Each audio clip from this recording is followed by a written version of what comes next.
والذین هم لأماناتهم وعہدهم راعون۔ اب ذرا مشکل ہوتی جا رہی ہے بات، پرچہ تھوڑا مشکل ہے، ڈیفیکلٹ کوشچنز آگے آ گئے ہیں۔ والذین هم لأماناتهم وعہدهم راعون، جب کوئی امانت ان کو دی جاتی ہے وہ اس امانت میں خیانت نہیں کرتے۔ مثال کے طور پہ کوئی ذمہ داری آپ کو دی گئی ہے، آپ کسی علاقے کے میئر ہیں، یا آپ کو کسی علاقے کے ناظم ہیں، یا آپ کو کوئی کسی علاقے کے منسٹر ہیں، آپ کو پیسہ دیا گیا ہے کہ یہ پیسہ یہاں خرچ ہوگا، اس کی ایک ایک پائی آپ نے وہاں خرچ کی، اس کو امانت سمجھا۔ جب لوگ امانتوں کو ہڑپ کرنے لگیں گے تو پھر ایسی آفات اور آندھیاں آئیں گی میرے عزیز دوستو، یہ میں نہیں کہہ رہا، یہ اللہ کے نبی کا ارشاد ہے۔ ہاں، پھر جس قوم میں امانت ہڑپ کی جاتی ہے وہ قوم اس کے دشمنوں کے حوالے کر دی جاتی ہے، جو ان کے گھروں میں گھس کے ان کے مالوں کو لوٹتے ہیں۔ ہاں، اور لِأَمَانَاتِهِمْ وَعَهْدِهِمْ رَاعُونَ، جب وہ اپنی زبان سے کسی بات کو کہتے ہیں تو اس کو پورا کرتے ہیں، اپنے عہد کو پورا کرتے ہیں۔ میرے عزیز دوستو، ایک چیز جو میں نے بہت نوٹ کی ہے، جو بڑے دکھ سے اور تکلیف سے میں آپ کے سامنے عرض کرنا چاہتا ہوں، کہ جب آپ ویسٹرن کنٹریز میں کبھی جائیں، آپ یقین کریے ان کے ہاں سب سے بڑا جرم جھوٹ بولنا ہے، جس کے بارے میں میرے نبی نے فرمایا کہ مسلمان بخیل تو ہو سکتا ہے، مسلمان بزدل بھی ہو سکتا ہے، لیکن مسلمان جھوٹ نہیں بول سکتا۔ آپ یقین کرو ویسٹرن کنٹریز میں یہ چیز آپ کو بدرجہ اتم نظر آئی۔ نیوزی لینڈ کے بارے میں تو مشہور ہے، ہمارا سفر ہوا نیوزی لینڈ میں، وہاں پر تو وہاں کے ساتھی لوگ ہمارے بتا رہے تھے وہاں کوئی جھوٹ نہیں بولتا۔ وہاں اگر آپ کسی کو کوئی بات کہتے ہیں وہ اس بات کو وہ من و ان قبول کر لیتا ہے کہ یار یہ جھوٹ نہیں بول سکتا، سامنے والا میرے سے جھوٹ نہیں بولے گا۔ ہاں، ایسی قوموں کو اللہ عروج دیتے ہیں، بغیر ہتھیاروں کے عروج دیتے ہیں، ورنہ دنیا کے ہتھیار جمع کر لو، اگر میرے دوستو وہ صفات نہیں ہیں جو اللہ کو مطلوب ہیں تو ساری دنیا کے اسباب رکھنے کے باوجود اللہ سارے عالم میں ذلیل کر کے دکھائیں گے۔ ہاں، کیونکہ عزت و ذلت تو اس کے ہاتھ کے اندر ہے۔ ہاں، عزت اور ذلت کا تعلق اسباب سے تھوڑی ہے، عزت اور ذلت کا تعلق تو اندرونی صفات سے ہے۔ تو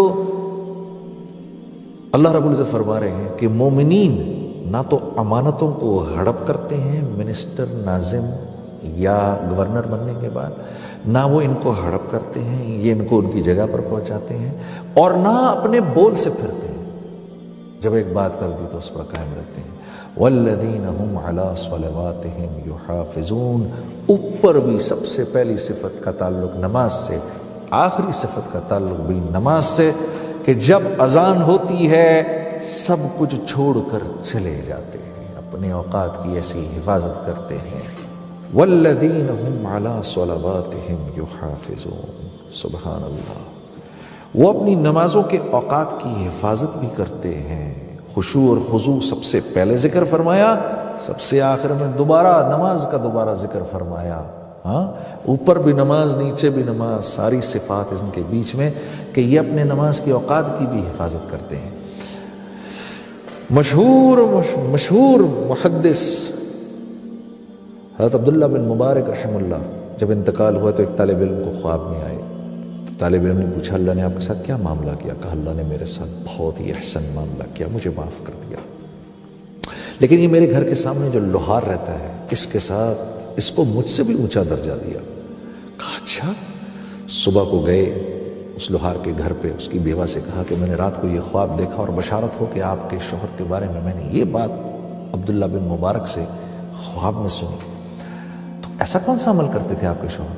کہا جی یہ تو کوئی ایسا عمل نہیں کرتے تھے، حال بتائیے کہ رات کو جب تھک ہار کر گھر آتے تھے تو عبداللہ بن مبارک کے گھر کو بڑی حسرت سے دیکھتے تھے اور مجھ سے کہتے تھے کہ کتنے خوش قسمت ہیں عبداللہ بن مبارک، صبح سے لے کے رات تک لوگوں کو اللہ کی تعلیم دیتے ہیں اور اللہ کی طرف بلاتے ہیں، اور نیکی کی بات کرتے ہیں اور حدیث پڑھاتے ہیں، اور مجھے دیکھو میں کچھ نہیں کر پاتا، کاش کہ میں بھی ایسا کر پاتا کچھ۔ اور دوسرا یہ کہ جب اذان کا وقت آتا تھا تو اگر ہتھوڑا ایسے کر کے اوپر ہوتا تھا، اللہ اکبر کی آواز سنتے تھے تو ہتھوڑے کو نیچے نہیں لے کر آتے تھے، پیچھے سے ہی چھوڑ دیتے تھے۔ یہ 2 صفات تھیں۔ تو ان طالب علم نے کہا واللہ یہ 2 صفات آپ کی اللہ کے ہاں ایسی پسند آئیں، ایک تو اس آدمی کو اچھی نظر سے دیکھنا جو اللہ کے دین کا کام کر رہا ہو، ہاں اس کے لیے دعائیں کرنا، شاید اللہ کے ہاں انسان کو اسی مقام پر پہنچا دیتا ہے جس مقام پر وہ اللہ والا کام کر رہا ہو۔ اور دوسرے نماز کے اوقات کی حفاظت اتنی سختی سے کرنا کہ ہتھوڑا اوپر ہے، اذان کی آواز سنی تو یہیں سے اس کو چھوڑ دیا۔ میرے عزیز دوستو، اللہ مجھے اور آپ کو بھی اس کی توفیق عطا فرمائے۔ آگے اللہ پاک فرما رہے ہیں اولئک ہم الوارثون الذین یرثون الفردوس، یہی تو وہ لوگ ہیں کہ جن کے پلاٹ پہلے سے ڈی مارکیٹ کر دیے گئے ہیں، یہ ورثہ ہیں۔ ورثہ وارث کا تو پہلے سے ہی پتہ ہوتا ہے، جس میں یہ صفات دیکھو دنیا میں، تو اللہ رب العزت کی طرف سے اللہ کا کلام یہ کہہ رہا ہے کہ یہ وہ لوگ ہیں جن کے پلاٹ پہلے سے ڈی مارکیٹ کر دیے گئے ہیں فردوس کے اندر، پہلے سے ان کے لیے فیصلہ ہو چکا ہے۔ یہ دراصل ورثہ ہیں فردوس کے۔